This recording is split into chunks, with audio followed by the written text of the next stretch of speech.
welcome to a brand new episode of the Musafir Stories, India's very own travel podcast, where each week we share the journey of travelers in their own words and relive their experiences with you, our listeners.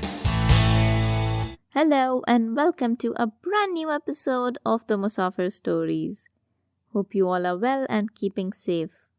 On the podcast today, we have a returning guest, Ayush Kumar, or Soul Traveler Kumar as he's known on Instagram. Let's jump right into the episode and find out where Ayush is taking us to.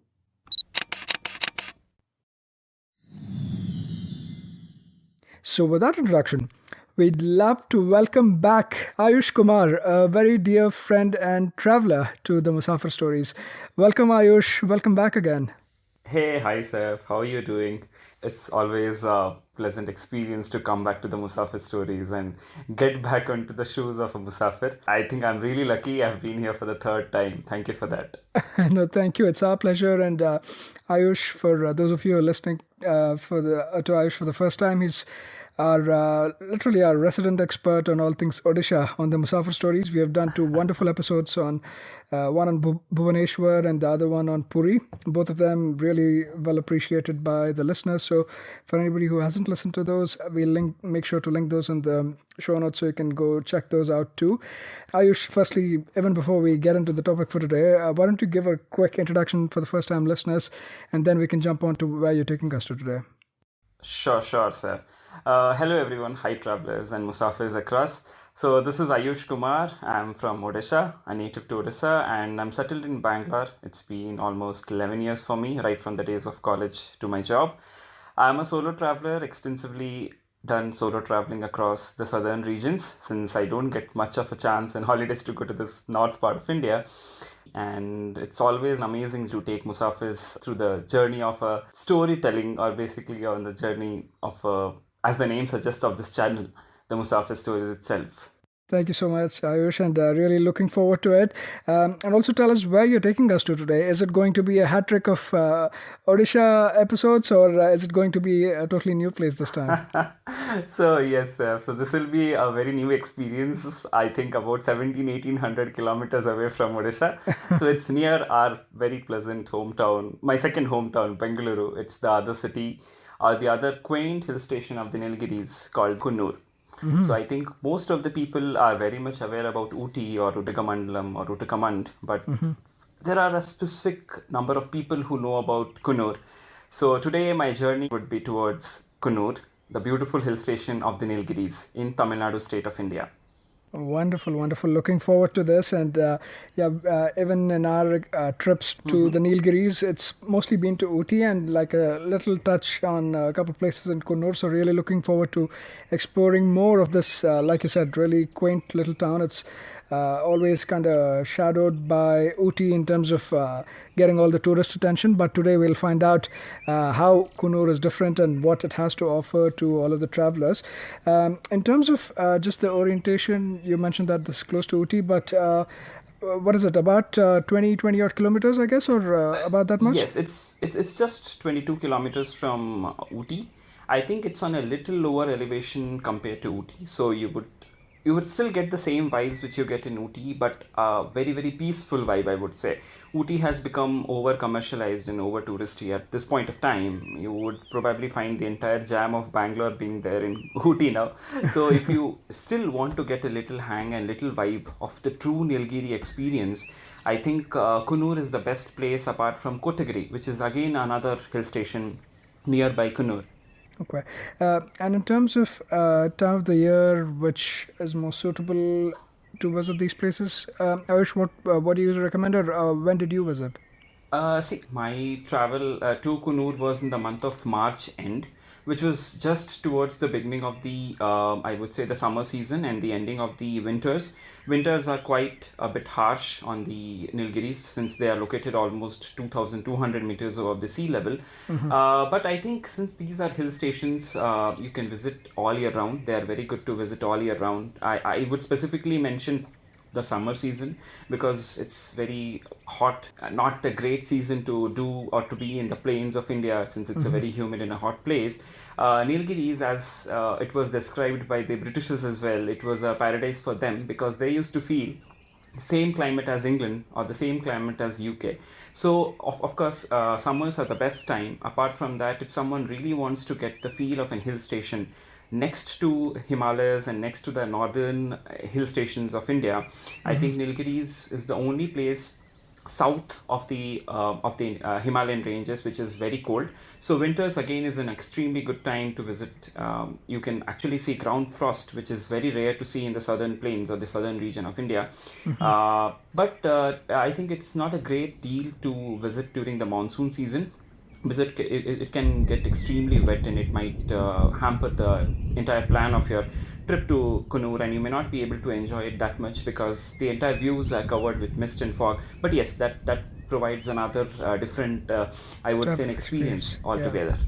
Correct. But as a tourist, as a traveler, the best season would be either from March, April, May, or towards October, November, December, going towards January and February. So these are the good seasons to go to Coonoor as well as Ooty, both. Okay. Yeah, wonderful. Thanks so much for laying that out in so much depth. Just also touching quickly upon the background of the place itself from a historical perspective, like with, given that this is part of the Nilgiris, right? Like with any of the neighboring places, this has been ruled by a lot of the previous southern dynasties, right from the Satavahanas to the Gangas, Kadambas, Rashtrakutas, and more recently the Hoysalas and Vijayanagar Empire.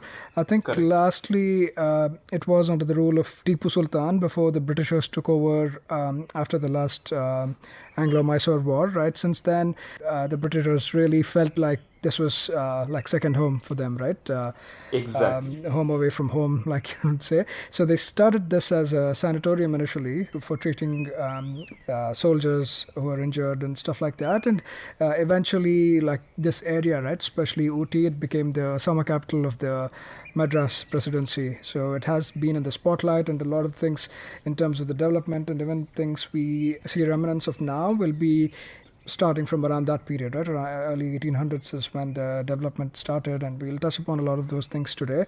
And the other piece of it is also, like you mentioned, even from a ecological standpoint, this is a part of the Nilgiris biosphere, right? So ecologically as well, very, very diverse. It's supposed to be home to a number of different species of flora and fauna.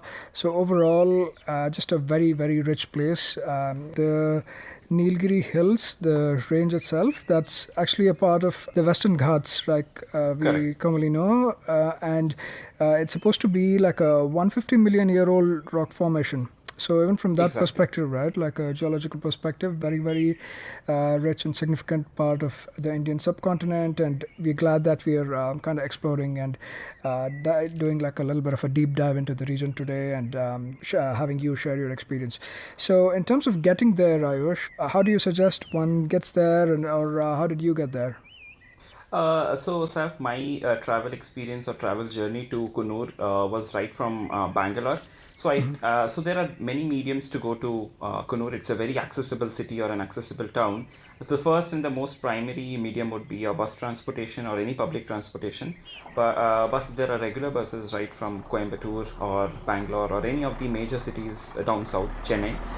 The second would be our own transportation. I think it's a great deal if you do your own transportation or your own vehicle towards Coonoor, because if you're coming from Bangalore, you pass Mysore, you pass Madumalai, you pass Bandipura, Yeah. and then you also pass a place called Goodlour and like Madumalai, as I mentioned before. So the entire trip, right from beginning from Bangalore to reaching that place, is extremely beautiful, and I think very diverse in terms of ecology, as you have mentioned. The Nilgiri Biosphere Reserve consists of a very important part in the southern region as well as in hotspot region for the entire country and the world. The most important and the most unique feature about reaching Coonoor would be my experience, which was the Nilgiri Mountain Railways, which is not only an UNESCO World Heritage Site, but it is one of the few railways which is still run by the steam engine. So you would you would get the experience of the bygone era of the Britishers, or the bygone colonial era, where people used to travel in a slow medium, surrounded by mist, right from the smell of the smoke from the steam engines. So the best way I would suggest any traveler, any person who is coming from anywhere across the world and across the country, is to take the Nilgiri Mountain Railways, which is an experience in itself. It's a 4.5 hours journey almost from a place called Mettupalayam, which is on the I would say on the footplains of the Nilgiri Mountains, nearby Coimbatore. It's about 30-35 kilometers from Coimbatore. So what I did is I took my bus from Bangalore, which was going towards Coimbatore. I got down at Mettupalayam, and from Mettupalayam, I just waited for around 2 hours, and I took the Nilgiri Mountain Railways, which takes about 3.5 hours to reach Coonoor, almost 3.5 hours, 4 hours to Ooty almost. So one thing to note about this railways is since it's an UNESCO World Heritage Site, and there are limited number of seats because it's a toy train. Basically, it's a narrow gauge train which has fewer number of seats, fewer number of compartments. You need to be very, very particular about getting the tickets. So you cannot just go to the railway station and get a ticket. It's not that easy to do that. So you need to have a prior booking for it. It's available easily on IRCTC, but yes, make sure it's a very, very demanded railway route of the Indian Railways. So book it in advance, at least 2 months before. And there are I would say, two classes which are available. One is the first class, which is extremely, again, very comfortable and beautiful. And the other is the general class. Both of them provide an extensively beautiful journey up the hills. So Ayush, when I was after I completed my 10th standard, my mother wanted to take me for a trip. Okay, so we had gone to Ooty, and from Ooty we had actually taken the toy train and gone to Coonoor. So back then, I'm talking about like 2005.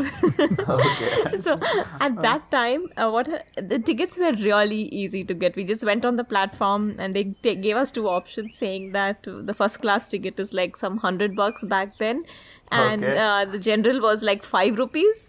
Okay, Oh so we my thought, God. so we thought we'll like, okay, let's try the first class. So I remember we had gone in the first class, so it was really easy to get the ticket. But then flash forward or move forward, like when Saif and I did the Ooty trip a few years back, I was under the same impression that we're going to get the tickets at the counter.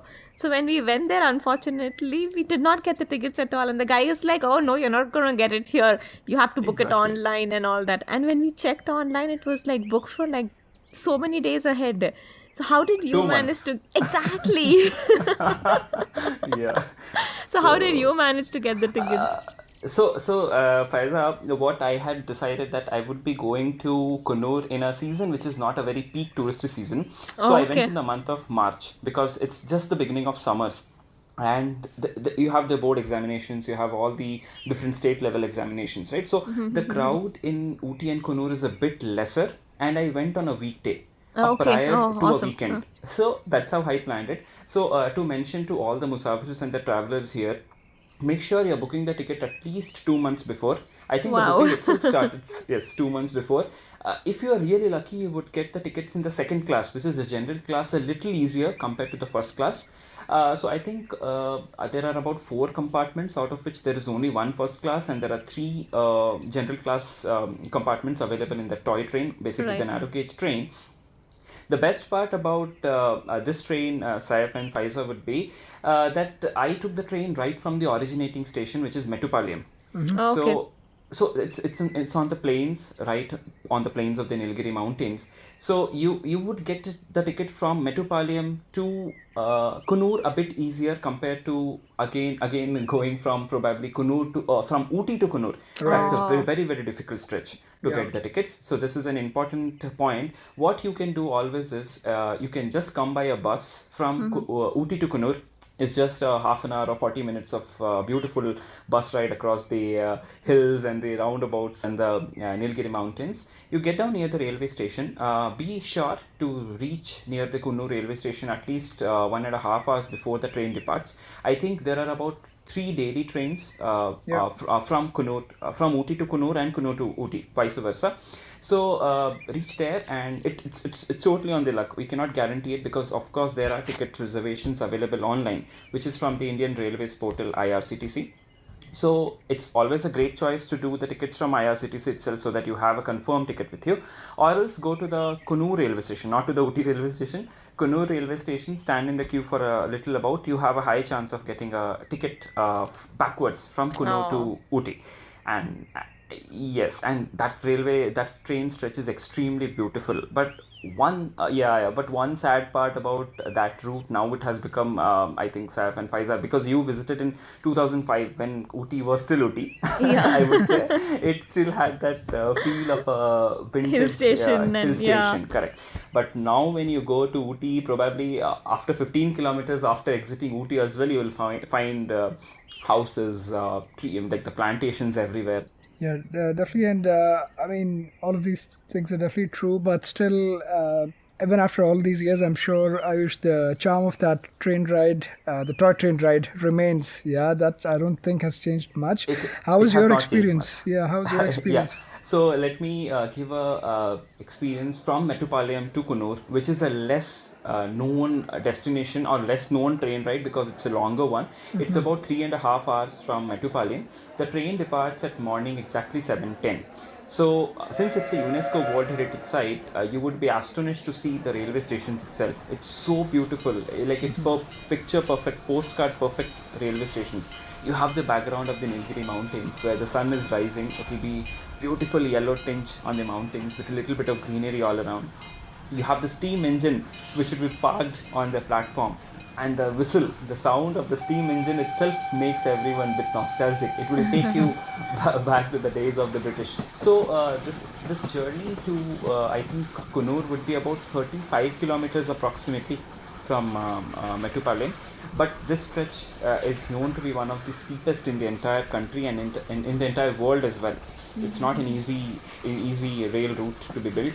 It took I think around 22 years to build this journey. Now we are covering it in a span of 5 hours. But the sacrifice and the time taken to build this journey or this railway route is extremely an engineering marvel, I would like to call. Each and every railway station which is present on this route, I think there are approximately 9 or 12 railway stations, and some are commercially not available, in the sense they are only meant for the railway purposes. Right. So the best part about this journey would be that they start the train, and at each and every railway station they stop the train because they want to fill the water in the steam. Right. Engines do not have that capacity to go for a very long time, and they are historical like engines. Some engines are almost 100 years old. Can you imagine that? It's not an easy task to run it. The first railway station which I would like to mention would be, I think, Hillgrove. That was one of the most beautiful hill stations I had ever seen. You cannot imagine how beautiful the journey was. The steam engine right parked on the platform. There were huge mountains all across, a beautiful river flowing down, a small waterfall. Can you imagine the sense and the sounds which it would be producing at that point of time? And there were chirpings of birds all around.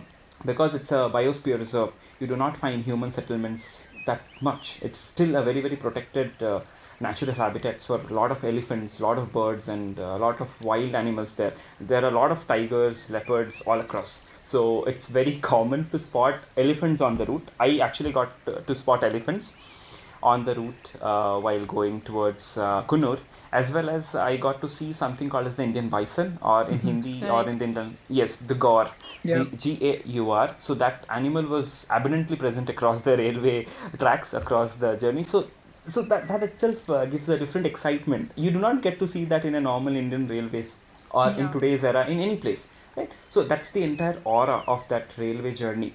So and one thing I have forgotten to mention is, since it is one of the steepest railway journeys in the entire world, in the entire country, it is supported by a system called as the rack and pinion.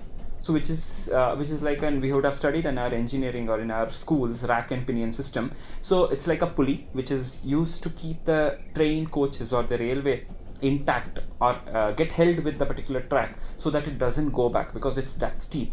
So this rack and pinion system is only present in the country in that particular railway section. Yeah. Interesting. Yeah, especially with the elevation and the gradient, Yes. right? Like you mentioned, this Yes. is almost like a 10-degree gradient. So Correct. you need that in general railways or the usual railways. You'll basically see the two rails. Here you'll have that track or pinion in the center, right? It's almost like that a cog and a gear mechanism that Correct. keeps the train kind of like helps the train push upwards, right? Because of the elevation again or the Exactly. gradient. So Yes. yeah, very interesting. Like you said, definitely engineering marvel too, not just like from a historical perspective or a biodiversity perspective, but even Correct. from an engineering perspective, it's really, really commendable. Yes. And no wonder, right? Like, I guess all of these things factor into it being a UNESCO World Heritage Site. So, really, really glad that you enjoyed the journey. And what was the next stop after Hillgrove? So the next stop after Hillgrove would be Coonoor itself. So in between you would find several, I think 3 or 4 railway stations. I do not really remember the numbers, but the major one was Hillgrove. Then comes Coonoor, and I think there is another station called as Runnymede, Right. which also comes on the way while going to Coonoor. So each and every railway station there, Saif and Faiza, has a distinctive blue and white paint. If you notice Yeah. it, like Nilgiri itself means blue mountains, right? Sure. Right. So maybe they have taken the inspiration from that, and they have painted each and every railway station in a blue and white color. And they have not destroyed or not made any modern advancements across the railway stations. It Right. still presents the actual buildings which were constructed 180 or 114 years back, because this railway started long back in 1908. So another amazing thing about this journey is many of the Bollywood songs, especially the Chaya Chaya, everybody knows in the country. Yes. So many people get confused that which railways was used to shoot that particular song, but that was the Nilgiri Mountain Railways.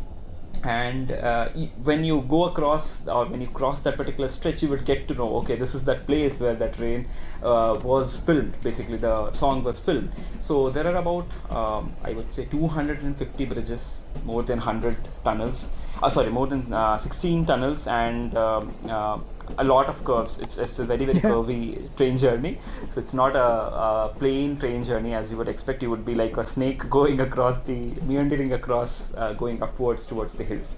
Yeah. So that is how beautiful the journey is. Yes. Yeah, and I think the good part is, like I mentioned, it is also very slow, right? It only goes at the speed of about 20 odd kilometers, so you can also like relax Enjoy and the view. enjoy the Yeah. Yes. views and the trains. And yeah, like very, very popular with a lot of movies. Also, the most popular Yes. obviously being Chaya Chaya from Dil Se. Correct. The other also older movie that comes to mind is Sadma, starring Kamal Hassan and Sridevi, if you would have Yes. Oh, seen yeah. that was also shot using the Nilgiri Mountain Railway Correct. systems and in and around Coonoor itself. And there's a few other movies too we'll definitely touch upon, but Kapoor&Sons, for example, was also Exactly. shot extensively in Coonoor. So yeah, very, very beautiful and picturesque place, and no wonder even Bollywood and Collywood, Tollywood, whoever is all were basically making a beeline to shoot movies, or at least in the past, right? A lot of the movies were used to be shot. Cool. Thanks so much for sharing this wonderful journey. It is definitely a highlight of a visit to Coonoor or to the Nilgiri Mountains area, right? Yes. Ride in the toy train or this Nilgiri Mountain Railway. So just make sure to do it, and yeah, make sure to book it, because like I said, especially given how important this is, you don't want to miss it out, right? By taking chances and trying to book it late. And the problem is, like, even if you want to take a chance, in case you miss it, the next train is about 3 or 4 hours later, and it might just screw up your rest of the schedule for the day. So Exactly. Yes. just make your plans accordingly. Now, in terms of just going around the city itself, now that you've enjoyed or getting first-hand experience of the train ride, what was planned next from your side, and how long of a itinerary would you recommend, and how long was yours?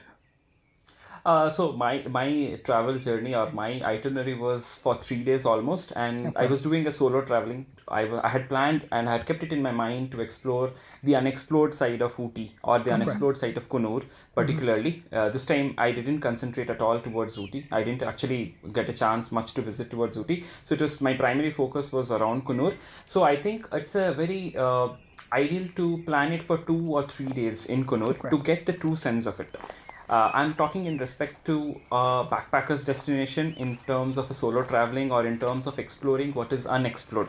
So if you really want to cover everything in a day, there is an option for that as well. You have some viewpoints, just take an auto rickshaw ride and go across and cover it and come back. But that's what most of the tourists do. They have actually missed out the real beauty of what Coonoor has to offer. So a great deal would be to plan it for 3 days. Yes. Okay, wonderful. Now, take us through like your journey, as well as like touching upon some of the other points of interest that, like you said, maybe you didn't or touch Correct. upon in this journey, but the usual Correct. suspects, right? Most people do visit them. So let's start Yes. with that, and why don't you take us around and show us around Coonoor, Ayush? Yes, sure, Saif and Faiza. So once you get down on the or deboard the train, you can take up an auto rickshaw ride across. So there are a lot of auto rickshaws who have a planned itinerary for an entire day. So the first and the most important place I think within the Coonoor town itself would be the Sims Park, with which, if you compare to the botanical gardens of Ooty, is equivalently very beautiful. But this is very dense. It's very foresty. You would get a lot of trees, about 1,000 species. That's not a small number. And some of the trees are ancient. Like there are trees of Rudraksh, which is not an easy thing to find anymore in the subcontinent of India, except the Himalayan ranges basically. So Sims Park is a great deal to do it in the morning, early morning. Once you're done with your breakfast or before, and I just as an early morning walk, you can go to the Sims Park. You can just do some birding. There is a lot of scope for birding. I actually got to meet some of the wildlife or explorers or the wildlife photographers or bird photographers to be specifically, because Nilgiris is a place where you find a lot of species of birds. So Sims Park is a great spot to do that if you're interested towards ecology and animals. The second place which comes to my mind straight away is the Dolphin's Nose Point. So the best part about this journey is when it's a little far from the Coonoor town, not within the Coonoor town. It's about 9 to 12 kilometers away from Coonoor. So you can take up your own vehicle or an auto rickshaw, and it will cross through very beautiful valleys and deep forests of the Nilgiris, and it is actually located on a very good altitude, so you would get a very picturesque view across the mountains, across the valley which is there. Even if you have a very clear day, you might be able to see the plains of Coimbatore, which is about 35 kilometers from there. And to some extent you would also get a chance to visualize some of the places of the Nilgiri Mountain Railways, the bridges and the railway lines. You can see it from the top. So Dolphin's Nose Point is another point where you can see the beautiful Catherine waterfalls. So Catherine waterfalls is one of the tall waterfalls, I would say, located in the Nilgiris. And actually there is a possibility to trek and go to the Catherine waterfalls, but that's a different topic. You would have to go to Coonoor. You would have to go to Kotagiri. There's another hill station, I think 20 kilometers from Coonoor, and you can trek down to that waterfall as well. That's a possibility. The second point or the second other spot little further down would be the Lamb's Rock viewpoint. So Lamb's Rock viewpoint, again, when I went, it was in the month of January, so it was a very very cold season. So it was extremely windy, very very breezy and cold. It's located on a very high altitude, Saif and Faiza. So once you the entire route right from Dolphin's Nose to going towards the Lamb's Rock itself is very beautiful. Actually, you can record with a GoPro. The video is the place is so beautiful. It's on a cliff, so you would see the tea plantations descending down, and on the uphills you would see a lot of greenery and forests of the Nilgiri Biosphere Reserve. So from Lamb's Rock viewpoint, I think it's just a viewpoint to get the, I would say, the picturesque panoramic view of the Nilgiri Mountains. You would see a lot of mountains across. But when I went, it was a very misty day because it was winters. So I couldn't get to see a lot, actually, the view completely, but I think it was a great experience to do in itself. You have some of the bhaji places located across, so you might want to sip in some good Nilgiri chai. Of course, Nilgiri is known for its tea as well. Yeah. So you can have some good Nilgiri tea, the masala tea or the normal tea. And if you get a chance, you might also be astonished and amazed to know there is a bhaji which is made up of Tea leaves. tea leaves. Oh yeah. Yes, exactly. Oh, Yeah. I didn't know this. So yes, but actually when you would be expecting tea might be a bit bitter, right? When you have it in the raw form, it is a bit bitter. If you smell it, it doesn't have actually a fragrance of that much of in tea. But yes, it has a different fragrance in itself. It is a little bit rich in taste, but it's like, just like a normal bhaji. So that's an experience which you only get it in Coonoor, nowhere else, Oh, not even in Ooty. interesting. Yes, so try to do that. So you would come across some of the important tea estates, because tea is the primary occupation of the farmers and the tea estates across the Nilgiri district of Tamil Nadu. So there are some famous tea growing regions called as the Glenmold or the Glenmorgan tea estate. So these are some of the tea estates which comes to my mind right away, which are extremely picturesque. Not in doubt about it. Because what happens is most people just go nearby the road, go to the hills, just in between the tea estates, take a picture and come back. But when you go inside, right, what happens is you have always got a tea experience zone, basically, which is like a tea selling point as well, and that's in factory outlet. So you might get a chance to do some tea testing, which is rare in a country like India. We do not have many places where tea is grown, so you can get an experience of tea testing, as well as you can buy some beautiful amazing Nilgiri chai, which is completely different than the Assam tea.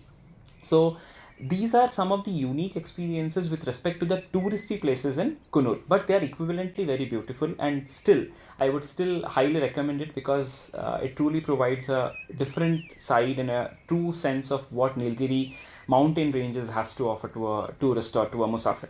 Yeah, 100%, and so beautifully covered off like very aptly also, right? Like you know it at the back, like the back of your hand. Just a couple other things to add here, Ayush. Like you mentioned, obviously Lamb's Rock and Dolphin's Nose Point, along with Catherine Falls. Those are the most popular ones. So, especially if you're doing this for the first time, just make sure to visit those.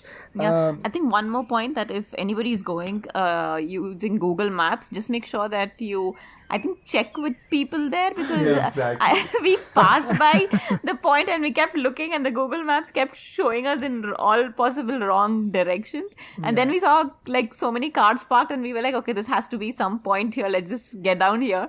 And then we got down, and people were like, oh, this is Dolphin's Nose.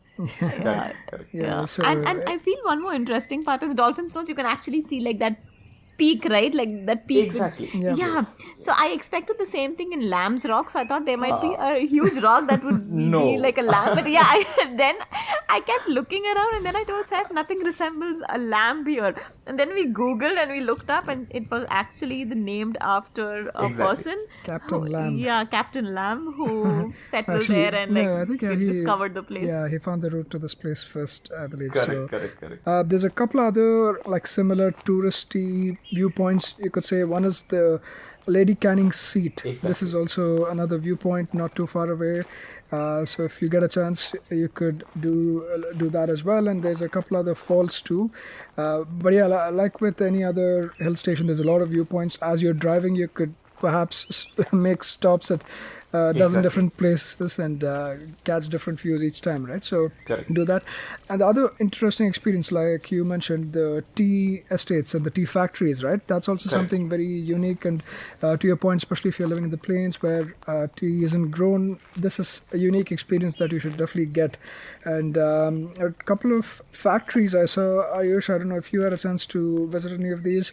One was Highfield Tea Estate, right? That was one.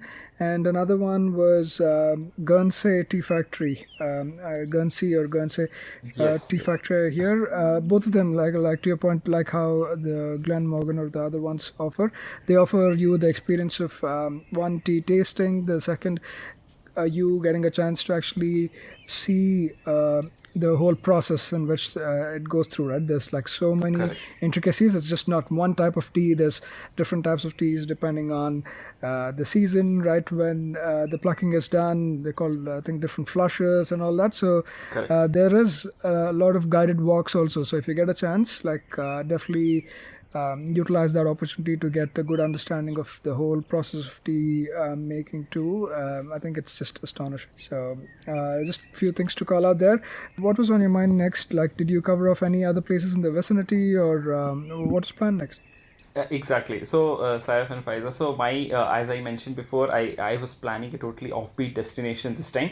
So, I chose a beautiful stay as well. I should definitely mention it because it would be, I think, if I don't mention about that place or that accommodation, you would be missing something very unique. So, this hostel is there, which is run by a husband and wife. They both hail from Bangalore. It's Yeah. called as the Birdhouse Hostel. It's basically a backpackers hostel.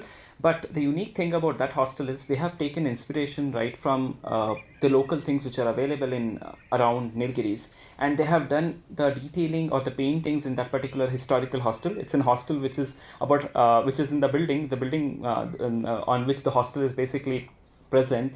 It's about 100 years old, so you get a colonial vibes there as well. So taking the recommendations from the hostel, the Birds House hostel, I chose the next destination which is not at all known to many people. It's called as the Tiger Hills. So this hostel is located right in the Tiger Hills itself.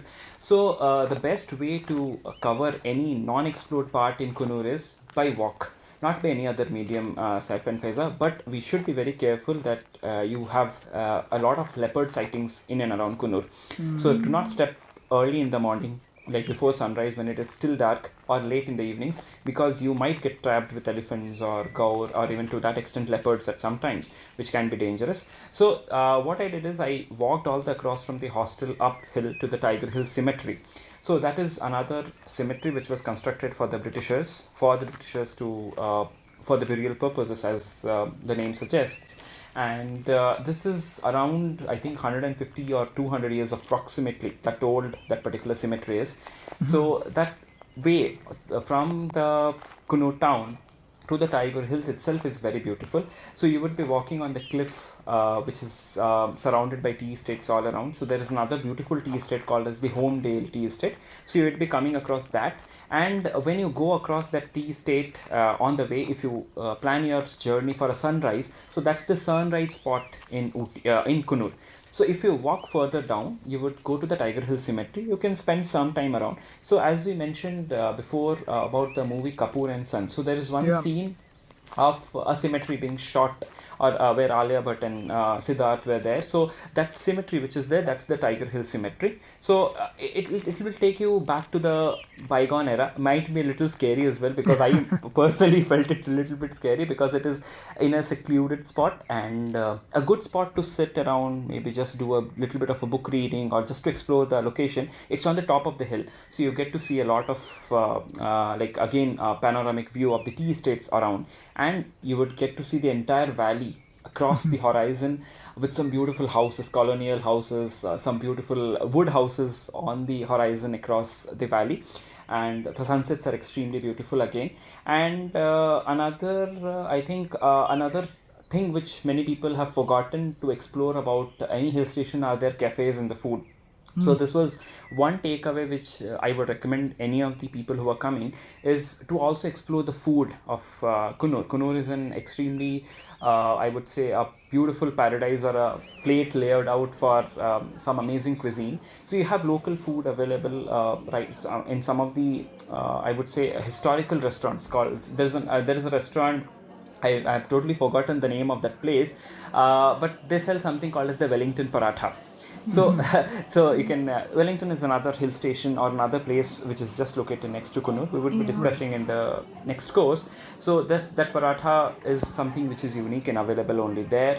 And there are some beautiful cafes. To name some, I would definitely recommend. One is Cafe DM, so which is again started by a lady who hailed from the cities, who has started her own cafe, and it's one of the most beautiful cafes in the entire country. It's located on a very on a quite good altitude, so you would get to see another very beautiful view of the entire Nilgiris town, the Coonoor town, the Nilgiri Mountains, and a lot of tea estates.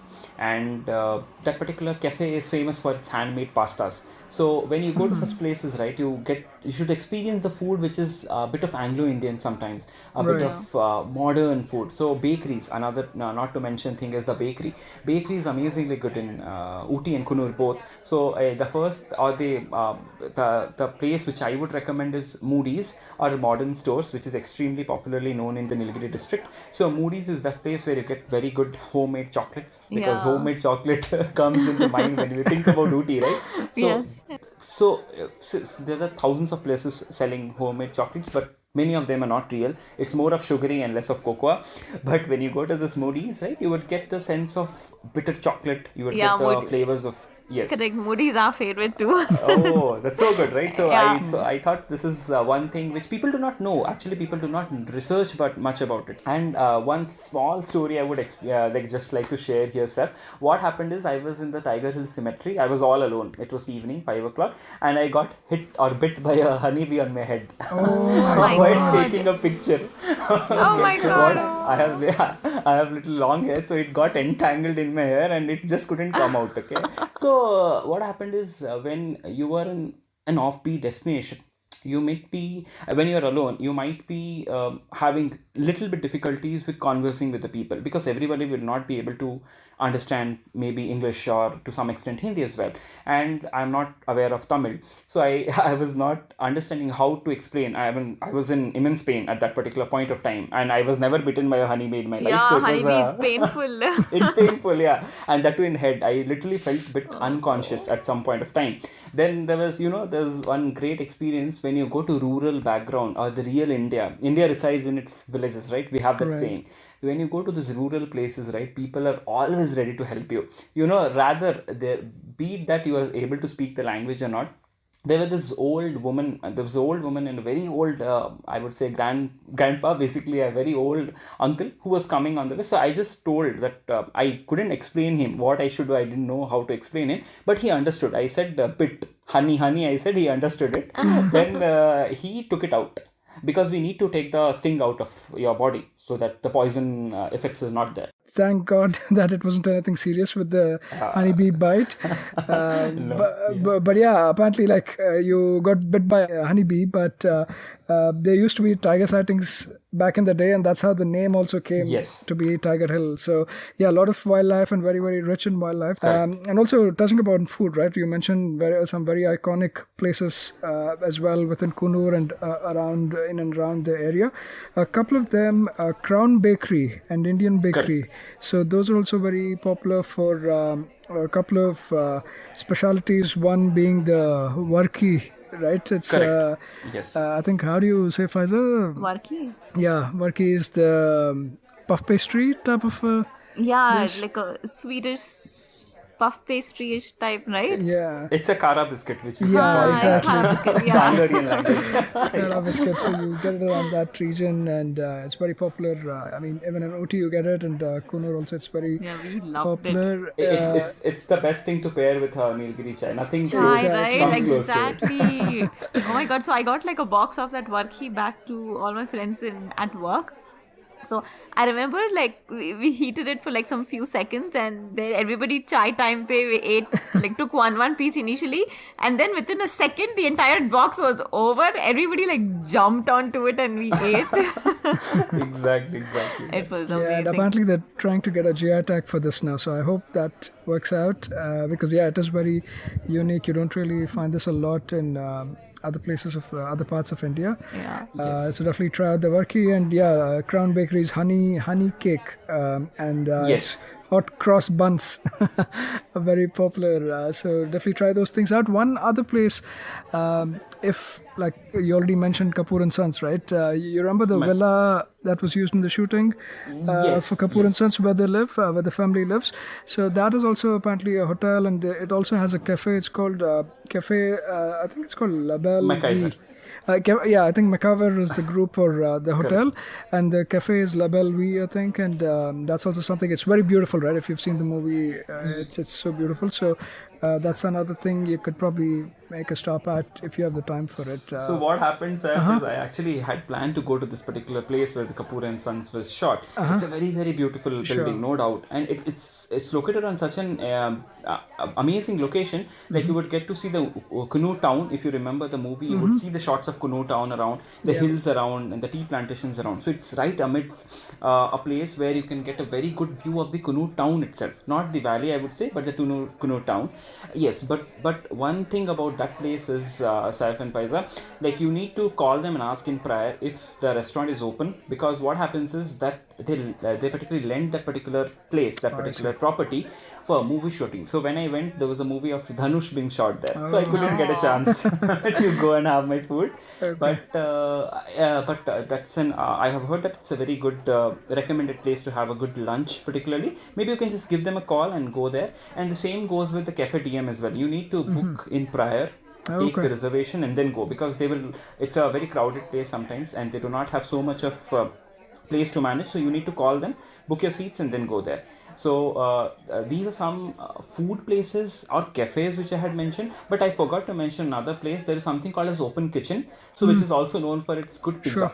Sure. So the pizza is amazingly good there. To be very frank, since we are from Bangalore, I'm from Bangalore. We get very good pizza here as well. But when you have a pizza box sitting in that cold atmosphere with the Nilgiri chai and the mountains, the feeling of eating pizza is different. So you can try their pizza as well. They have some unique flavors. So that's another place which comes to my mind with respect to food. Yeah. Suddenly the pizza doesn't feel greasy anymore, right, when you're having it in a hill station. Yes, exactly. So definitely that. And there's another place called Hotel Ramchandra. So maybe that's where Yes. the Wellington special that you mentioned, the parota. Correct. Paratha? Yeah. Yes. So Oh, how is it? I've not heard about this one. So it's something like I would say if you know about Mughlai paratha, which is available in West Bengal, it's a very popular dish in the in the Durga Puja season. So what happens is there's this minced mutton or chicken basically, and what they do is they fill with the Indian masalas, make up a mixture, and fill it within this maida wala deep fried. Not a very healthy option though, but once in a while it's good in the paratha. Deep fry it, and you would also have a covering or a layer of egg with it. So it really tastes good with the chutney. Okay, so Bangalore mein we call it anda khima roti. I think it's something like that. Something similar. Oh, Exactly. okay, interesting. Oh, okay, nice.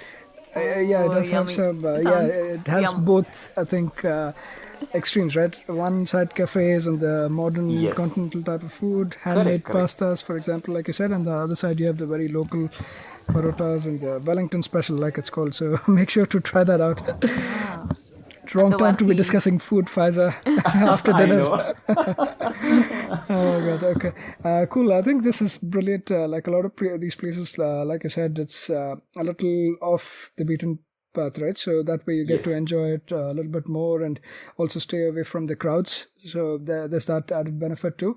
Where next to Ayush after covering off some of these places, both in terms of sightseeing plus food and cafes? Yeah. So since I went alone, I like to speak a lot. You must be knowing about me. So I speak a lot and I make friends in no time. So what happened is back in the backpackers hostel.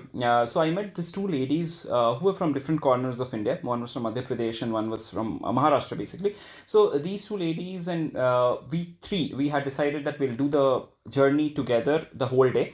So what we did is we went to another place called as Wellington. I think that's one place which nobody visits, I would say. You would not find a single tourist there. It's only the local people from Nilgiri, Coonoor or Ooty who have come to that particular place. And it's an extremely protected and a very, I would say, very offbeat destination because it's a defense area. So you're in a protected zone. So Wellington is that place where the Madras Regiment is settled. So Madras Regiment is one of the earliest regiments of Indian Army. So this place is known to be blessed with amazing soldiers. Field Marshal Manekshaw, and it's, as I mentioned, it's the headquarters of the Madras Regiment. So it's not a tourist destination, to be very clear to everyone. It's not a tourist destination to explore because you are in a protected zone. However, you can go for a small walk there. So what we did is we got down near the staff college. There is a staff college which is the entrance of the Wellington cantonment area or the military area. So when you get down there, you can just take the road which goes further down towards the Wellington railway station. It's approximately 2.5 kilometers walk. So you start from the staff college, walk down, you would get to see some of the houses of some of the important military people all around, and then you reach to a place which is called as the War Memorial, where the headquarters of Madras Regiment is located. So there is a very big statue, basically a statue of 5-6 soldiers who were shouting the motto and the slogans or the war cry of the Madras regiment. So I do not know Tamil, but it's something like "Oh Madrasi, Adikolu, Adikolu, Adikolu." So that means get up Madrasi, go and fight, go and fight. So that's how it is. You would see very patriotic messages all the way around, and the entire road is so beautiful. It is lined with pine trees. It's very breezy, very cold, and I would say very chirpy with birds all around. Very green. You would not find a single person all around there. There is a museum as well, which has the history, the reflection of the Madras regiment. But unfortunately, due to COVID, at that point of time, I couldn't visit it. It was closed for public. To visit that particular place. And once you walked further down, you would reach to a place where there's a beautiful temple, there's a church, there is a mosque. All the religious entities are present there.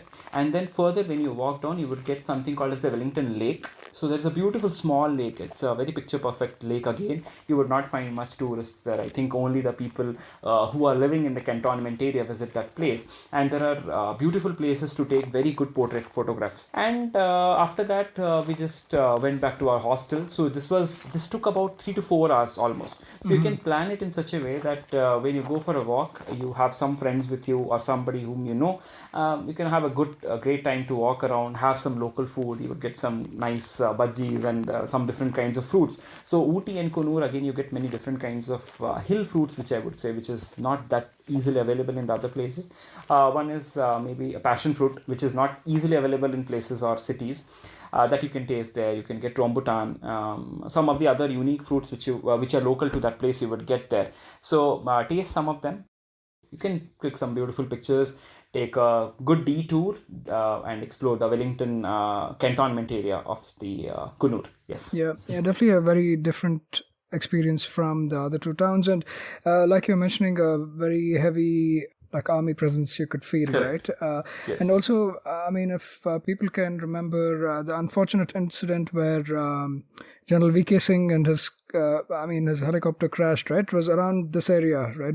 Somewhere between Coonoor and Wellington is where it Yes. crashed. And like there's always been, even like from the time of the British, like you're saying, this has been a cantonment and headquarters of the Madras Regiment. Some good advice there. Any other points of interest which you perhaps did not get a chance to visit this time, Ayush, that you want to mention or highlight? I actually there's one place Saif and Faiza I remember. It's a little offbeat again. You need to take a jeep and go to a place. It's like a hilltop. It's on a very high altitude. I think it's called Bakasura Peak or something like that. Oh, The name is little funny, but yes, the shape of that mountain looks to be like that. It's quite a very tall mountain, and to do other places across nearby Coonoor, some places which comes to my mind, the first destination would be Kotagiri. So Kotagiri again is 20 kilometers around from Coonoor. You have regular bus services, or you can just take an auto rickshaw. Just to mention one thing, auto rickshaws are a bit expensive in hill Right. stations as expected. So just to go to 2 kilometers in a hill station, they might charge you 120 to 150 rupees. Yeah. So that's a bit more. So plan it accordingly. Plan in such a way that if you're in a budget tight schedule, as I'm a solo traveler, I try to keep my budget as minimal as possible or try to save. Not at least in the traveling perspective. So you have regular bus services to go to Kotagiri. Kotagiri again has a beautiful stay. You have many beautiful stays across Nilgiris. So you can stay in Kotagiri for a day, explore the tea plantations all around. You will get to see a lot of wildlife there. Wildlife sightings are more, I would say, because it's a bit of offbeat destination. It's not a tourist destination as such. You have chances of maybe going across and trekking to the Catherine waterfalls. That's a very important destination in Kotagiri. And the second place, of course, would be Ooty. Ooty is just 20 kilometers from Coonoor, so that Ooty itself requires a 2 to 3 days of itinerary. That's a different topic. But when you are visiting Coonoor, if you really want to get a little bit of flavor of Ooty, you can go just for a short visit, take a train ride. It's a good way to explore. I did the same in the evening during the sunset. What I did is in the last day I had a little bit of time left with me. I just went for the lunch to to Ooty. I went to the botanical gardens, explored a little bit, and I booked my train tickets to return from Coonoor, from Ooty to Coonoor during the sunset time. That's a very beautiful train ride again, because sun will be setting across the horizon, and hill stations, right? Mist will be coming across. It's very cold there, so the train ride in the sunset is also very beautiful. You have a little bit of lights everywhere because it's a hilly place, so the panoramic view is different at that point of time.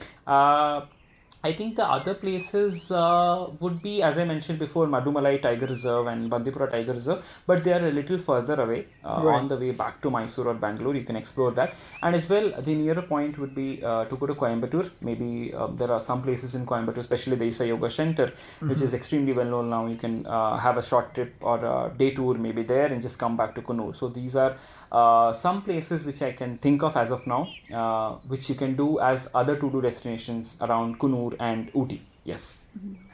Yeah, for somebody who's looking for even like a month-long vacation, I think Ayush has an itinerary up his sleeve. So thanks so much for sharing all of these wonderful tips and sharing your own experience, right? Especially that train ride you mentioned from Ooty to Coonoor while the sun is setting, and just that getting a view of the glistening last rays of the sun on the tea estates and the valleys as you pass through it. I think just imagining it makes me want to go back and visit Coonoor. I think one other important thing I'd like to call out is BBC did a very awesome documentary on the Nilgiri Mountain Railway, along with the Shimla Kalka Railway as well as the Darjeeling Mountain Railway. It's beautiful, so definitely check that out. It'll inspire you, if not anything else. It's a great way of not just showing you the beauty of the place, but it also mixes that so well with the locals of the place and their lives, right? So it's really brilliant. So all in all, like a very, very, very rich place, the Nilgiri biosphere. And if you get the chance, definitely do make it a point to visit it. And the slower you travel, the better it is in these regions. And like Ayush mentioned, the further away you get away from Ooty, the more offbeat and more laid back experience you'll have. So definitely try this out. And thanks so much, Ayush, for covering this on the podcast. Thank you so much, Ayush. It was, as Saif said, really you got back all those beautiful memories of Ooty and Coonoor back in our minds. We will add all these links in the show notes section, and also we will add the link to the BBC documentary. And one more call out that Saif and I had done one episode for Audible on Ooty, so we will add a link to that. That's publicly available now, so we'll add a link to that also in our show notes section for anybody who wants to listen to our perspective of Ooty, not Coonoor. So yeah, very touristy, but yeah. So thank you so much. Thank you so much, Ayush. That was yet another great episode on the Musafir Stories. Make sure to show us some love by sharing the podcast with your friends and family. We are on Instagram and Twitter at Musafir Stories. If you like this podcast, don't forget to check out other interesting podcasts on the IVM network. You can listen to us on the IVM podcast app or the website. Follow us on our social media. We are at IVM Podcasts on Twitter and Instagram.